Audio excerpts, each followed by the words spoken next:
Okay, nandito na naman po tayo sa isang reaction video. Manunood na naman po tayo ng balita. Ito'y galing sa ating Pinas News Insider. Nasa description yan mga kapatid. Ito ang title, Hala, Top Secret ni Boying at Lacson sa pool sa video USB ni Marcoleta.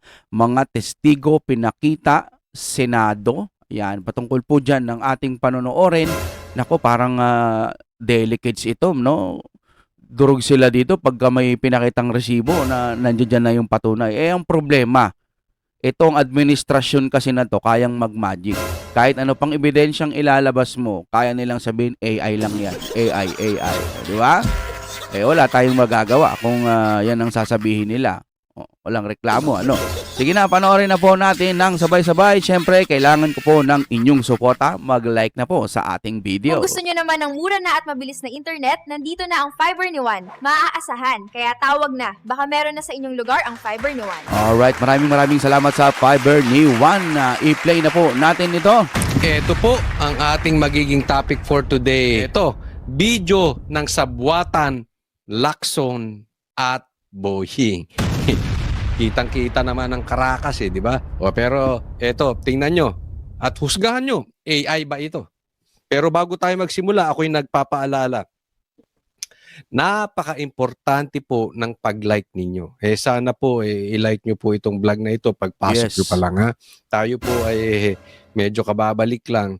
Speaking of that, no, mga kapatid, napapansin ko si Banat Bay lang din yung malakas ngayon, no? Si Sir Banat Bay. Pero kadalasan kaming ibang mga hindi ganun kakakilala, no? Nagulat kami biglang baba nung aming mga views. Hindi namin alam kung may attacking pangyayari o nagkaroon ng problema, glitch, etc. dyan sa YouTube. Kaya sa pindot pa lang ng inyo, mga like, yan, pag nilike nyo kami mga kapatid, maaaring sumigla ulit ang aming channel. Kahit kami naguguluhan din actually dyan kay Sir Coach Oli, kay Sir Badong, nagulat ako ba't biglang babaan ng mga views namin at tataas naman ng mga subscriber namin, no? Sa kanila, sa kabila kasi may mga pwedeng bayaran para mag-views or mag-like. Dito po sa atin mga kapatid kasi solid, legit. Hindi ko lang alam kung inatake kami. Baka may ganun, ewan ko lang, no? Mahirap din mamintang. Kaya sa pamamagitan po ng inyong like, baka humabalik yung sigla ng aming channel. Maraming salamat po. So sana sumuporta po tayo ha. Like nyo po. And ganoon na rin po.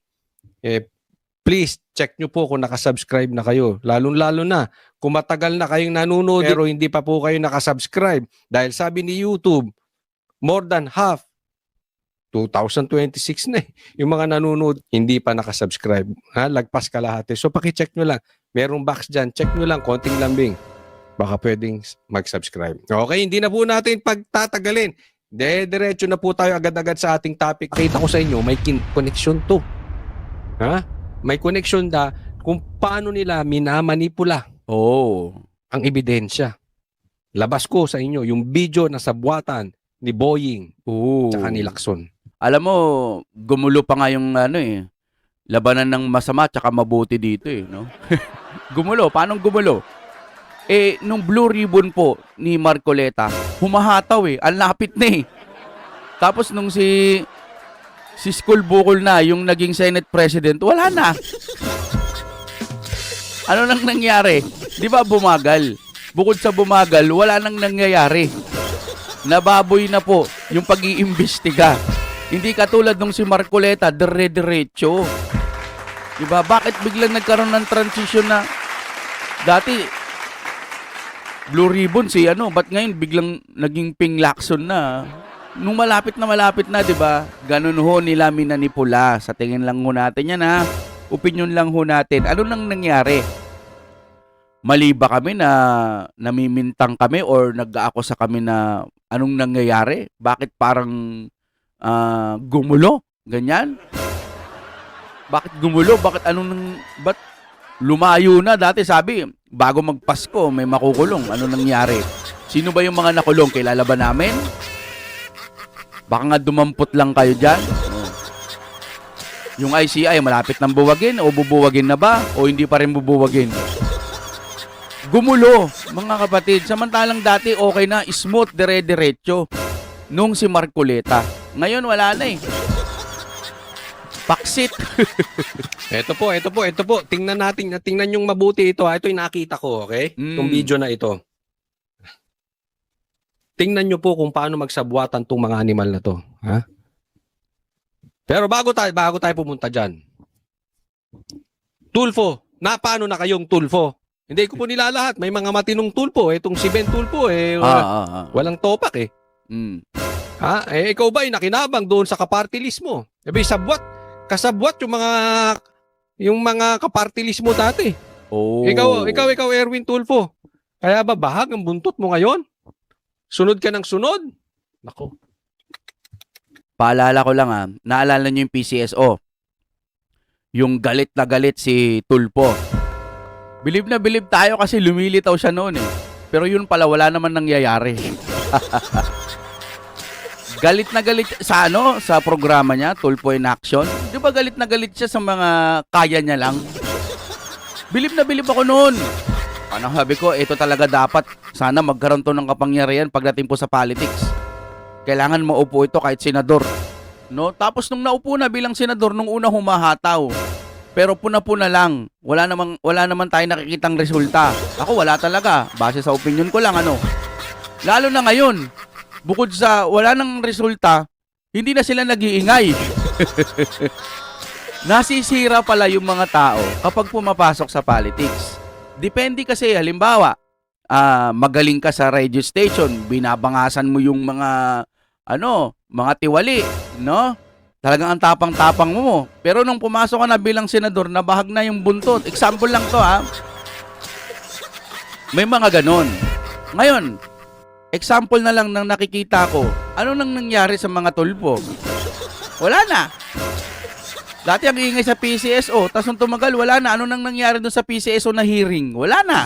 O, di ba? Magpasa hanggang ngayon, bilyon, trilyon ang mga nakawan. Wala naman tayong naririnig kay Tulpo. Makikilala mo talaga yung tao pagdating sa pera. No?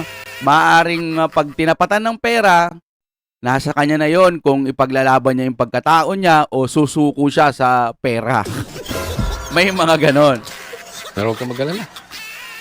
Iisa-isahin natin yan. Yeah. Maglalabas po tayo ng ebidensya. Mm. Marami tayong pasabog ngayon 2026. Ito hindi pasabog ng chismis Oh. Ito po may koneksyon kung paano ang galawan ng dyan sa loob. Wow. Maganda. Paano nagsasabwatan. Oh. Paano nila minamanipulate. Paano yung politika pinapagana. Kaya maraming galit sa Duterte. Dahil hindi nila kayang hawakan ng leeg. Si Bongbong Marcos, padali lang yun eh. Himurin mo lang ang puwet nun, tubig na. Ayun. Mahimon mo. Nako. Ayos na kayo. Hanggang ngayon, nakita nyo naman pambihira. Nanumbalik, may nanalo na naman sa Loto. Sa loto. Anyway. May nanalo na naman sa loto. Pagpasok ng January ba yun? Nagreklamo ba si Tulpo? Hindi. Nag-imbestiga ba sila? Hindi. May nabasa nga ako, hinarvest na. Wala na tong Pilipinas kung puro ganyan, di ba? Pag-usapan natin tong sabuatan na to. Review kaduda-duda ang kilos dito sa Senate inquiry. Can you please take your seat beside the Secretary of the Department of Justice? Beside the Secretary of the Department of Justice? The Secretary of the Department of Justice? Ano yun? Yung witness, pinalipat. Yung nasa vantage point ka? Yung vantage point. Advantage sa inyo. Para, makontrol. Makontrol Kaya sinasabi ko sa inyo doon sa Rimulya, si Rimulya, kaya lang diniin tong Revilla. Dahil kalaban nga sa politika dyan, sa Cavite. At hindi lang yun. Di ba kakampi nilang Rebilla noon? Ngayon lang nangyari ito. Siya pa nga nagsabi nun Tapos ngayon, kalaban na, no? Kitang-kita naman natin, pakita ko sa inyo. Una pa lang, pinatabi na kay Boying. Pinapakontrol. Tingnan nyo, obserbahan nyo ngayon si Boying. Never nangyari sa history, pinagalaw ang witness para lang sa vantage point. Ayun, no? Tapos katabi pa ng Secretary of Justice. Nako. Sangka pa. Ngayon lang nangyari. Di umano. Ayan sabi, katabi pa ng Secretary of Justice. Ito ata yung pinasahan pa ng papel tapos yun yung babasahin. Justice. Ano to? VIP show. Ayan. Bakit parang abogado ng kriminal si Secretary?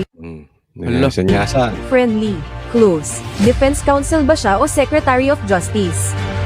Nangangamba po kasi ako sa seguridad ng Pamilya niya. pamilya ko. O kita nyo?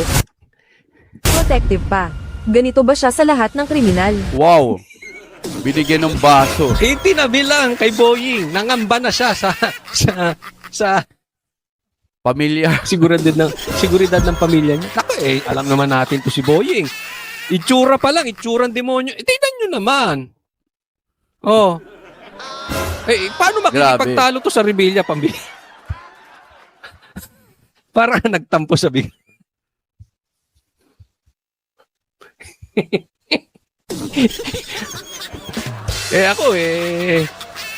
Hindi, eto. Ano tayo, medyo ad hominem nga, pero yung realidad. Tanungin ko kayo, makipagpalitan kayo ng mukha kay Bong Revilla. Payag kayo? Ako, payag ako dyan. Bong Revilla yun eh. Pero dito, sos. Hindi na. Wag naman. Lord! Wag na. Wala namang ganunan. Hindi ko naman sinasabing hindi ko siya sinasabing pangit. Ako'y pangit din naman. Pero wag lang Pero kasing itsura pangit. talaga nito parang demonyo eh. Yung ano pa lang dito Tapos itatabi. Alam na ba natin that time DOJ siya.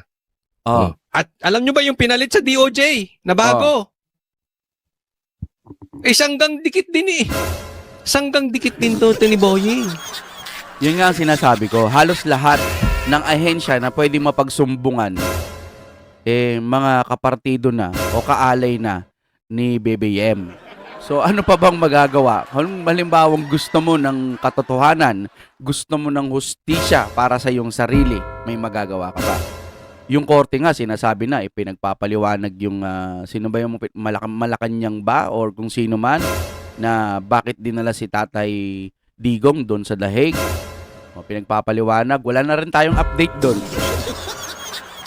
Hawak nila lahat. Sa tingin ko ito yung opinion lang.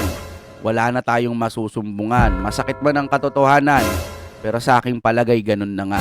Ombudsman Remulla, sabi nga kahit hindi pwede kasi bla bla bla. Bakit nandiyan na ngayon yan sa ombudsman? Wala na tayong magagawa.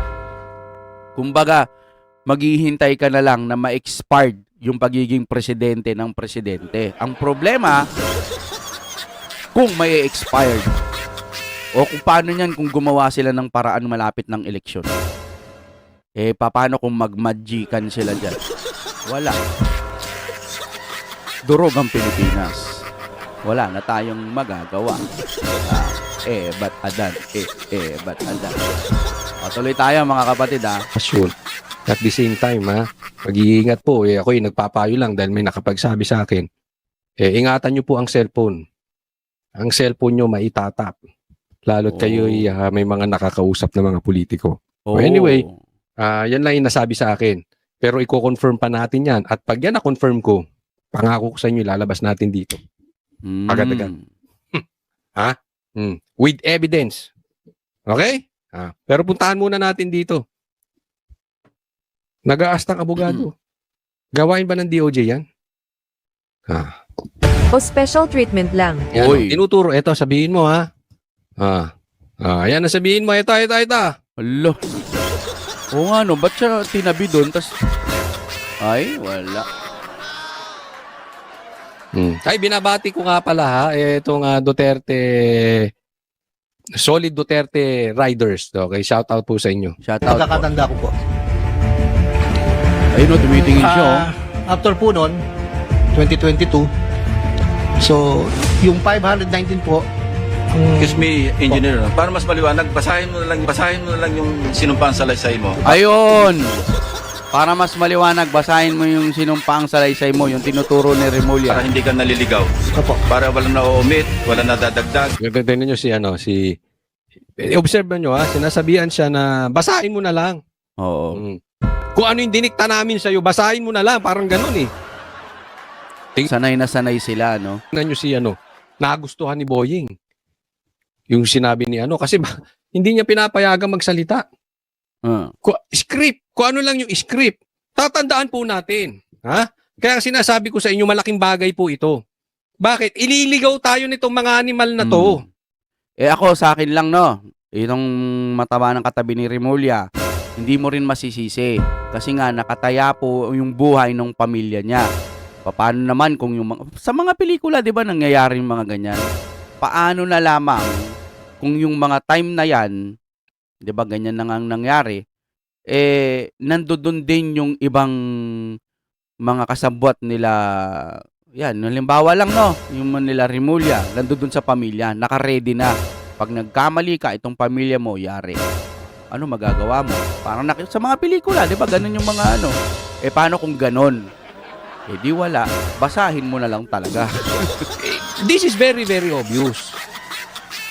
Ang ganda ng investigasyon sa Blue Ribbon Yon, nakuha rin. nung panahon ni Marcoleta. Nung pumasok si Lacson at saka si Tito Soto, nagkaleche-leche. Gumulo na. Wala nang nangyari. Tumagal ng tumagal, wala naman nang nakukulong. Sabi may makukulong. Pero lilipas din yan. So, wala. Kung bakit kayo namin ina-update para alam nyo pa rin yung katotohanan. Kasi merong iba mga naliligaw ng landas, nood lang ng nood sa television. Halimbawa ito napanood mo nang wala lang, hindi ka naman nagmamasid, basta manunood ka lang, galing ka ng trabaho, gusto mong manood ng katotohanan, manunood ka ng ganyan sa mga balita, tapos magsasalita yan, yung katabi ni Remulla, ikaw din, yun ang paniniwalaan mo. Akala mo okay na yon. Hindi mo naman alam yung mga tulad sa pelikula na nagkakaroon ng sabwatan, na yung script babasahin, mga ganyan. So, sarado na ang utak mo. Kaya kami nagsasalita dito. Malay nyo naman maibang ihip ng hangin. At malaman yung, oo nga no, baka nga. Diba? So, meron tayong mga, ano ba tawag doon? Paglilinay-linay. Merong mga tanong sa ating mga kaisipan. Totoo nga ba yung mga nangyayaring hearing dyan? O hindi naman kaya tulad lang ng sinasabi ni BP Sara, Sarsuela. Alright, hanggang dito na lamang. Maraming salamat po sa inyong panonood. Ito nga ang sinasabi ko, mag-like po kayo sa ating video kasi halos kadalasan ngayon kaming mga nagtatanggol sa katotohanan. Napapansin namin bumababa ang aming mga views. Ang taas-taas ng aming subscriber. No? Ang taas naman din ng ratings ng ating BP Sara. Pero bakit nagkakaganon? Okay, maraming salamat po sa inyong panonood. Nasaan ang ating outro? Yeah. Oh my God, we're back again.